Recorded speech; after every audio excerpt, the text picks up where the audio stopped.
Bueno, en esta vuelta maravillosa que estamos dando con científicos mexicanos, hoy estamos con Andrés Moreno Estrada, responsable de servicios genómicos del Laboratorio Nacional de Genómica para la Biodiversidad del CINVESTAB, del Instituto Politécnico Nacional, aquí en la Ciudad de México. Un gusto estar contigo, Javier. Muchísimas gracias. Es un gusto. Algunos se van a Irapuato, pero tú te quedas acá. Así es. Sí, en la Ciudad de México. Bueno, antes que nada, doctor, muchas gracias que andas por acá. A ver, un poquito antes de que empezáramos a conversar, le decía, ¿de dónde eres? Le digo, eres aquí de la Ciudad de México. Y entonces contó una historia que vale la pena, lo atajé para que nos contara a nosotros la historia. A ver, ¿eres de la Ciudad de México, del DF, que la llamamos DF, o no eres del DF? Sí, te decía que en papel sí, pero que bueno, la historia no siempre es lo que se registra en papel. Entonces te contaba que en realidad fui registrado en la Ciudad de México porque mis padres decidieron que sería más sencillo en cuanto a trámites a futuro. ¿A qué se dedicaba tu papá? Mi papá era antropólogo. Antropólogo. Trabajó muchísimos años en el INE, en el ahora extinto Instituto Nacional Indigenista. Y en aquel entonces hacía trabajos rurales en muchísimas comunidades de todo el país. Y me tocó nacer en Nochistlán, Oaxaca, una comunidad mixteca. Y un poco por accidente, porque fue pretérmino el parto, entonces fue como, oye, pues este niño ya va a nacer, ¿qué hacemos? Nos quedamos aquí, pues nací en casa, sí. Así de último minuto. Y el único registro que hay de eso, pues es la tradición que mi padre siguió de enterrar el cordón umbilical en el jardín de la casa, y me ha llevado ahí a verlo y todo. Entonces, en teoría es verídica la historia. No necesariamente está escrita, pero es verídica. Así es, así es. Que muchas veces los genetistas a eso nos dedicamos, ¿no? Rescatar las historias que no siempre han sido registradas, pero el ADN no miente. Sí, claro. Ahí habría manera de confirmarlo, ¿no? Bueno, a menos de los padres, sí, ¿no? Del lugar de nacimiento, no, pero los sí, claro, padres, de los lugares. Oye, ¿y Nochistlán? Sí, así es. Con todo lo que ha pasado, ¿no? Jamás lo contextualicé yo en este marco hasta los hechos recientes, sí. ¿No? En realidad para mí siempre fue una zona rural en Oaxaca en la que siempre le he tenido mucho afecto por esta cuestión familiar. Pero brava, ¿no? Claro. Brava. Claro. Y bueno, fue una cuestión pasajera. En realidad mis padres vivieron en muchísimas comunidades rurales en todo el país. Oye, ¿y tu mamá qué hacía? Ella, bueno, su familia es de Guadalajara, entonces el mayor referente que tengo ya después cuando crecimos y mi mamá dijo, pues estos niños necesitan una escuela, vámonos a una ciudad que tenga ofertas educativas. Acabamos en la ciudad de Querétaro por unos años, después incluso aquí en la Ciudad de México también cursé secundaria, parte de la secundaria, y ya para bachillerato, carrera, etcétera, nos fuimos a Guadalajara. Oye, o sea que Nochistlán tiene como un referente. Cuando pasó lo de Nochistlán, ¿qué pensaste? No lo podía creer en realidad, es decir, te digo, para mí siempre ha tenido este contexto más el apego de una historia personal, etcétera. Sí, familia, claro, amigos. Pero te das cuenta cómo han cambiado las cosas en el panorama también político y social en cosa de décadas, ¿no? Sí, eso sí cambió. Oye, digamos, conversando con colegas tuyos, ellas y ellos, esta foto está muy padre, ¿no? Claro, aquí está mi padre, exactamente. ¿Tu padre te lleva cargando ahí o no? Así es, estamos en una comunidad rural, no me preguntes cuál. A mí todo esto me cuentan que estuviste aquí, me dicen de comunidades en Hidalgo, en Bicam, Sonora, yo les tengo que creer que así fue, pero efectivamente digamos, del 1 a los 5 o 6 años que entramos propiamente en escuela regular, estuvimos un poco de gitanos, mi hermana y yo. ¿Tu hermana? Oye, digamos, ahí es... Es mi padre, justamente, en una escuela rural, precisamente. Oye, esta es una foto muy buena, ¿no? Sí. Porque tiene un contexto histórico. Así es. Pizarrón con gis. Así es. ¿No? Incluso los lentes, porque luego me los quitan, ¿no? Con esta parte, algo que uno siempre se pregunta, que te has de imaginar que tus propios alumnos, más allá de la investigación de trato con los estudiantes, te han de preguntar mucho, ¿se nace como científico o cómo se va dando ese proceso? Cuando te diría, sin que esté ajeno a las ciencias sociales, muy probablemente pudiste haber estudiado algo de ciencias sociales estrictamente, ¿no? Correcto. De hecho, hubo mucha influencia familiar, obviamente, por todo este entorno de la realidad social de México. El tema indigenista en la familia siempre estuvo presente en la mesa, mañana, tarde y noche, entonces no fue una cosa ajena a mi desarrollo en cuanto íbamos creciendo. Pero por otro lado, creo que también, no sé si una cuestión también genética probablemente o de personalidad, siempre fui muy introvertido, con mucha curiosidad por entender el porqué de las cosas, y mi madre tiene muchos registros que dice, bueno, este niño lo ve muy encerrado, frustrado, a lo mejor no está contento consigo mismo, no entendemos, etcétera, pero en realidad siempre he tenido mucha curiosidad por el porqué de las cosas, ¿no? Entonces, a lo mejor había esa semillita de la ciencia en cuanto a entender los fenómenos, ¿no? Y después la gran pregunta fue cuando crecí y estudié algo en forma, ¿a qué te dedicas? Si quieres realmente ser investigador, ¿cuál de todas las preguntas fascinantes por responder, cuál escoges, ¿no? Eso está muy bueno, esta parte de la reflexión, ¿no? ¿Qué de estas preguntas en las que tienes que resolverlas para determinar una vida que es un destino, ¿no? Sobre todo en un país en el que yo creo que pocas personas tienen el privilegio de dedicarse a lo que realmente les gusta, en cuanto a que tienes la elección de dedicarte y responder la pregunta que desees. Oye, Andrés, ¿y cómo decidir? ¿Cómo decidiste? No fue fácil. Yo creo que soy médico de formación, pero con alma de biólogo. Es decir, estudié la carrera de medicina, yo creo que porque no había de otra para llegarle al genoma humano en ese momento, porque si te vas a antropología en México, tradicionalmente era la antropología social. Aquí estás en urgencias, ¿de dónde? Este es el Hospital San Javier en la ciudad de Guadalajara. Ah, en Guadalajara, Cuando acabé la carrera de medicina dije, pues, ¿de qué consigo chamba? Pues creo que tengo un título de médico que me va a servir de algo, y entonces trabajé de médico. Oye, y por cierto, puras mujeres, ¿no? Médicas, es verdad, ¿no? Es verdad, excepto quien no trae el disfraz de médico, que es mi actual esposa, Carla Sandoval, antropóloga también, que hacemos investigaciones juntos. ¿Ella también estudió medicina? No, ella estudió antropología física en la Escuela Nacional de Antropología. Se hizo el matrimonio perfecto ahí.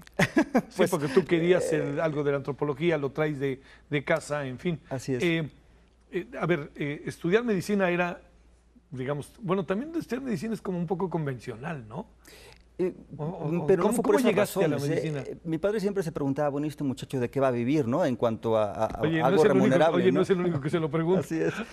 Porque yo buscaba más bien pues, cuestiones más académicas, meramente por entender, por responder por qué somos como somos, de dónde venimos, biológicamente qué nos hace humanos. Esas preguntas es lo que realmente en el punto crítico, cuando acabé la carrera de medicina, dije, ¿cómo las puedo responder, no? Y sabía que medicina era una puerta de entrada común, era un tronco común muy básico, un pilar muy importante, pero yo estaba convencido desde el día 1 de clases de medicina que yo no quería ser médico. Pero acabaste. Claro, porque sabía que era el contexto, digamos, académico que me daría las bases para entender la especie humana y de allí irme a la cuestión genética. Oye, ¿no? Estabas muy chavo para entenderlo muy rápido, ¿no?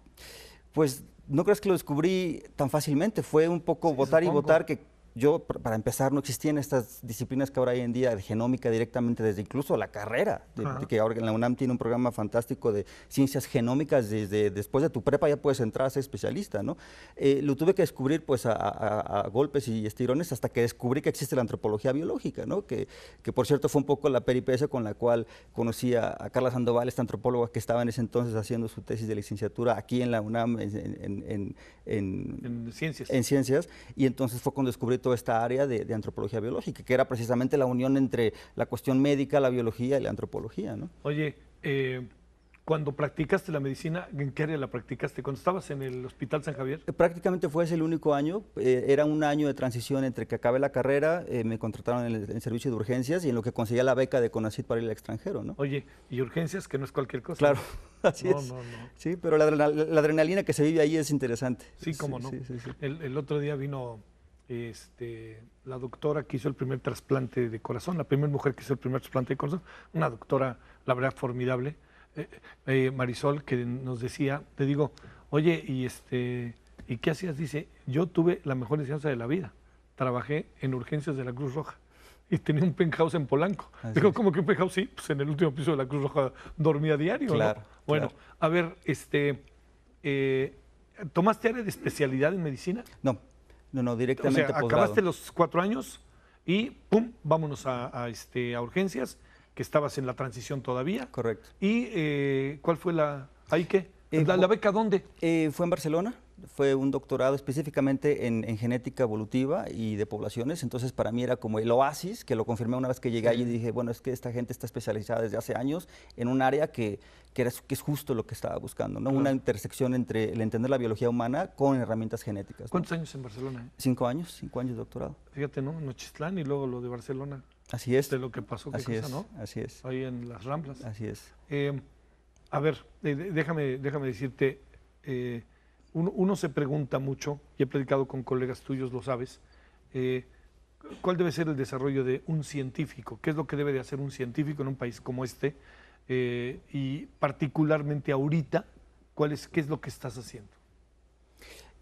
Yo creo que un científico primero debe de dejarse llevar por la pasión, de lo que realmente te interesa encontrar, porque este oficio, como bien lo decía Jean-Philippe en la entrevista contigo, tiene que interesarte apasionadamente para poder llevarlo a fin. Claro. Es sumamente complicado en cuanto al nivel de competitividad, si uno quiere llegar a tener impacto en las investigaciones que hace, con los recursos limitados que tenemos en países como México, muchos otros, no es el único, hay muchísimas regiones del mundo limitadas para hacer ciencia, entonces si no te apasiona, pues menos vas a llegar a realmente librar todas las dificultades para poder encontrar un hallazgo científico que tenga impacto, ¿no? Sí, no, que eso es importante. ¿Cómo es la vida en Barcelona como estudiante, pero estudiante de un área que requiere de una especialidad que además requiere, supongo, que mucho de tu tiempo, siendo que Barcelona tiene buena parte de fiesta, ¿no? Es una maravilla, y además que tenemos la tentación a 10 metros. El Instituto de Investigación, que era un campus muy nuevo, nos tocó estrenarlos, el famoso Parque de Investigación Biomédica de Barcelona,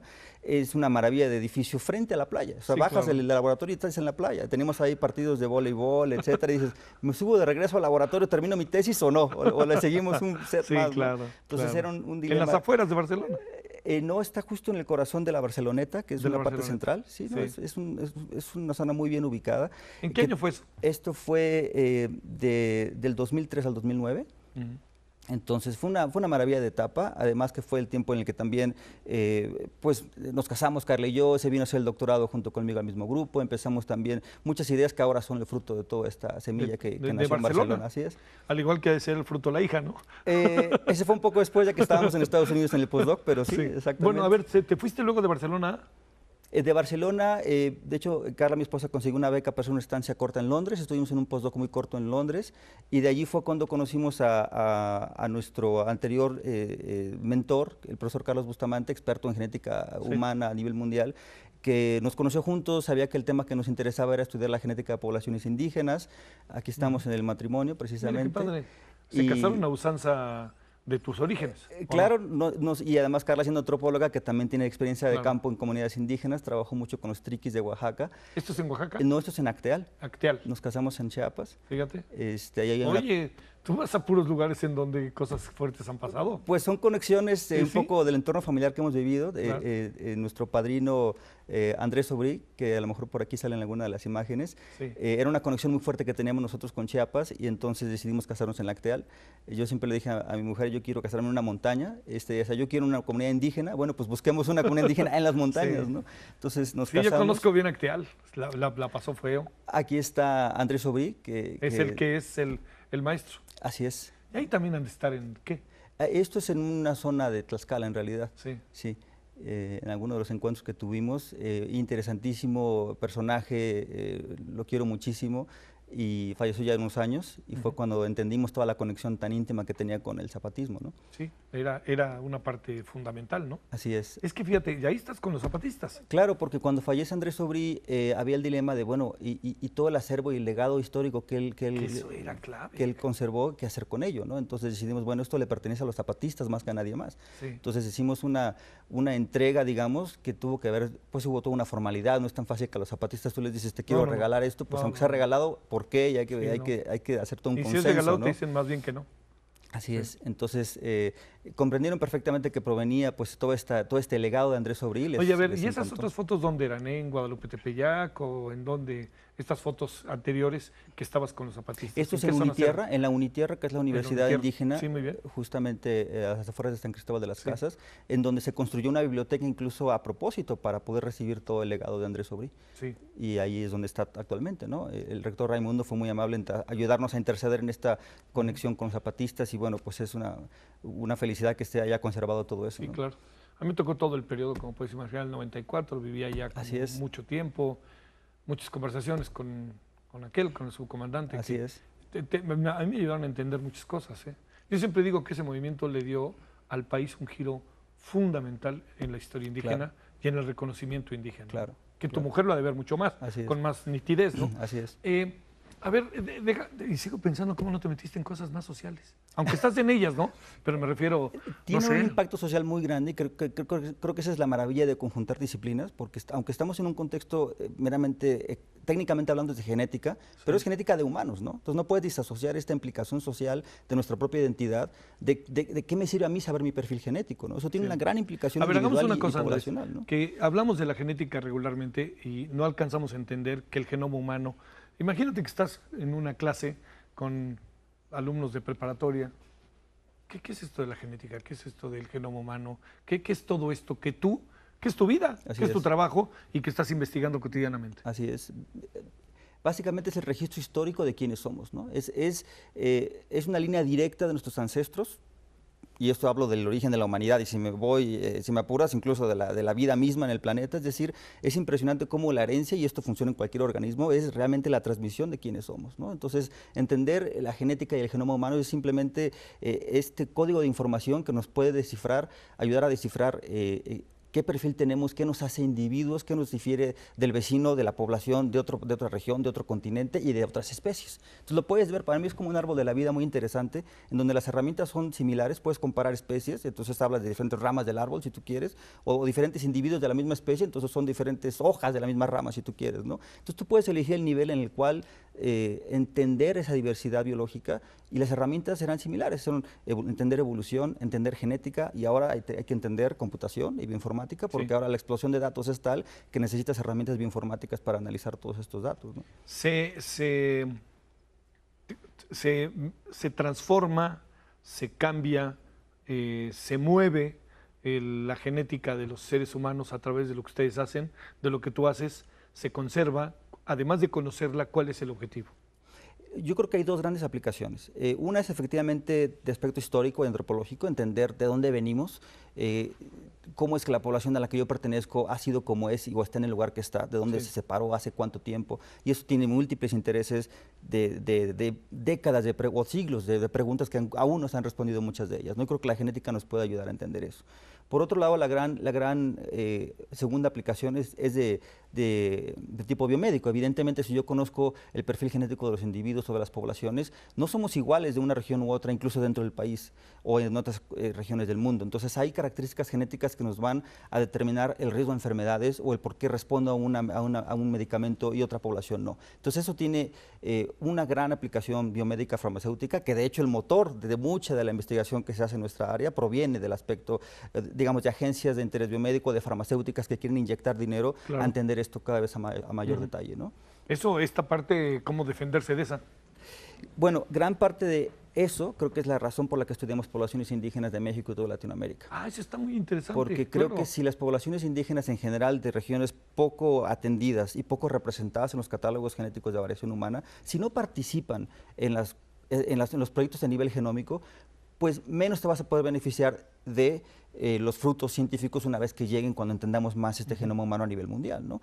Hay un gran problema, hay un sesgo que urge resolver, que es que hasta hace pocos años más del 95% de los participantes, fíjate, casi el 100% de los participantes en un estudio genético de asociación médica de cualquier rasgo, diabetes, respuesta a un medicamento, lo que sea, más del 95% de los individuos a nivel mundial son de origen europeo.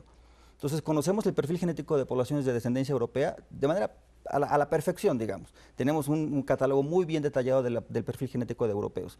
Entonces, el resto del planeta está en ese 5%.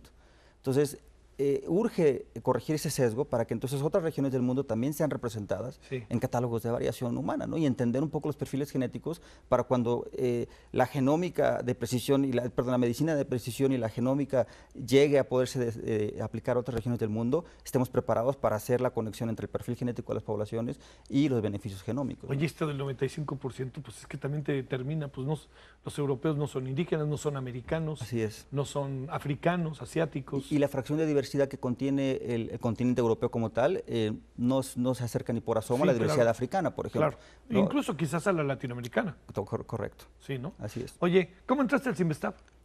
Bueno, pues yo pienso que fue una gran sorpresa saber que Langevio en el 2008, que nos enteramos que se empezaba a abrir, junto con otras instituciones, que no es la única en México, que tiene ya un cambio tremendo en el panorama de oportunidades en México en los últimos 10 años, que dicho sea de paso, pues por algo me fui de México, no porque, digo, quisieras. Por definición no es que tengas que ir al extranjero si en México hubiera buenas oportunidades. ¿Cuánto tiempo estuviste ¿no? al final fuera de México? 12 años. 12 años. Entonces, entre doctorado, postdoctorado. 12 años, gente que se va 10 años. Así es. Pero te voy a decir que es muy importante que regresaron. Y por lo mismo, creo que hay dos factores fundamentales. Uno, que cambió el panorama científico en México en los últimos 10, 15 años, con la generación de grandes institutos de genómica que creo que son líderes a nivel mundial y que qué bueno que existan. Y la Angevia no es el único, es uno de ellos. Y segundo, creo, Javier, que al menos en el área de genética humana, tiene mucho el objeto de tu estudio, ¿no? No estás estudiando el ratón transgénico, que igual lo puedes hacer en Alemania o en Japón, claro. Y entonces mientras tengas reactivos más rápido y mayor presupuesto, pues le ganas la carrera al que está haciendo lo mismo en China, ¿no? Aquí el objeto de estudio es la población. En este caso nos especializamos en poblaciones mexicanas, latinoamericanas en general, y ahora verás que estamos también orientándonos hacia regiones del Océano Pacífico como otra región que falta mucho por estudiar. Entonces, si el objeto de estudio está en esta zona, pues tiene mucho sentido estar en esa zona, ¿no? Y construir estas redes con antropólogos, genetistas que llevan años construyendo relaciones con comunidades indígenas, porque a final de cuentas el participar en un estudio genético no es ir y tomar la muestra del maíz nada más o de la planta que no te pide consentimiento, ¿no? Es realmente generar esta relación de confianza y sobre todo preguntar a la comunidad si les interesa participar y si quieren ser parte de este tipo de estudios, ¿no? Es que llegas y les impones y ya no se puede eso.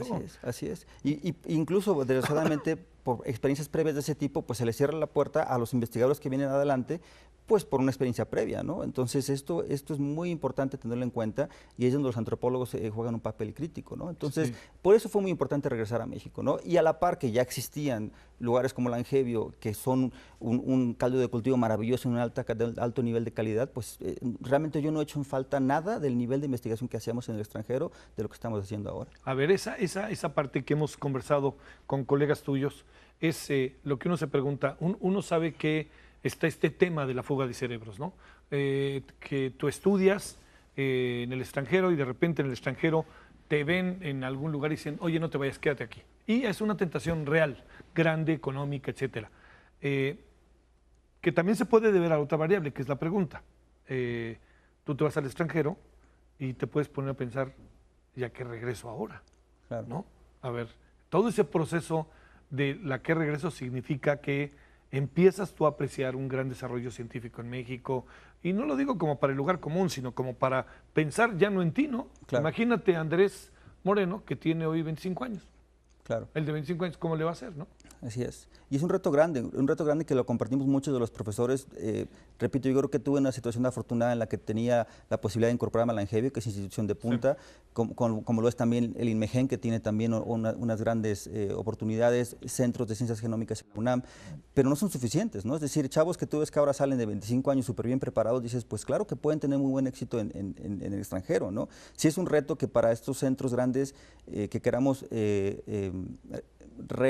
digamos, contactar o atraer estos perfiles es un reto grande y creo que va a hacer falta mayores oportunidades y diversificarlas probablemente no nada más en la academia. Yo creo que también nos falta mucho hacer este vínculo con la industria en donde un chavo que a lo mejor es muy bueno en biología molecular, pues no tiene por qué ser profesor necesariamente. Y científico, tener, claro, así en el clásico toda la responsabilidad de generar un grupo de investigación, dirigir tesis, conseguir donativos. Probablemente es un excelente ejecutor en una empresa muy especializada en algo que también debería de haber oportunidades de trabajo allí, ¿no? Oye, ¿qué estás haciendo ahorita? Ahora tenemos... das clase. Claro, somos, digamos, contratados como profesores, en realidad. Sí. Volviendo a... Sí, claro. Pero afortunadamente creo que la Angevio es muy benévolo en la carga de enseñanza porque tenemos solo 2 programas de posgrado, no hay un programa de carrera como tal. Oye, ¿los estudiantes de posgrado son básicamente mexicanos o vienen del extranjero también? Vienen del extranjero también. Yo he visto que hay de restos de áreas de Latinoamérica y si son nacionales es de todo el país, literalmente atraemos estudiantes de todo el país.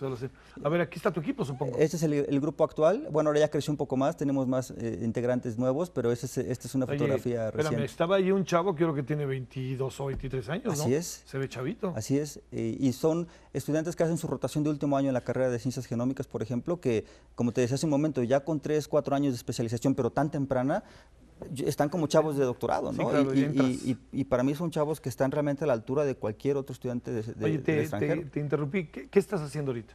Bueno, por un lado tenemos...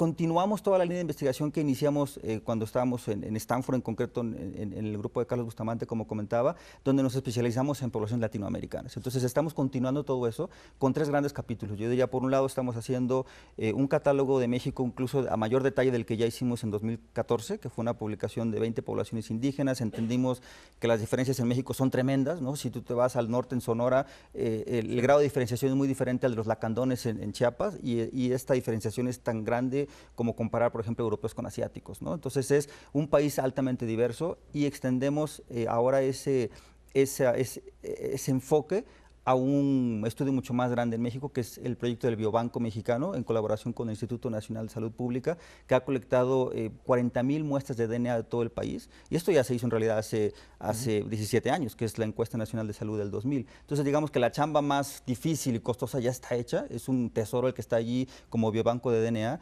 Y mayor tesoro aún creo que sería generar datos genéticos de una colección que representa todo el país, ¿no? Que puede ser beneficioso no solo para la pregunta que yo tenga, sino poner datos a disposición de cualquier investigador en México que quiera tener, digamos, una referencia nacional del perfil genético, ¿no? Claro. Entonces, eso por un lado.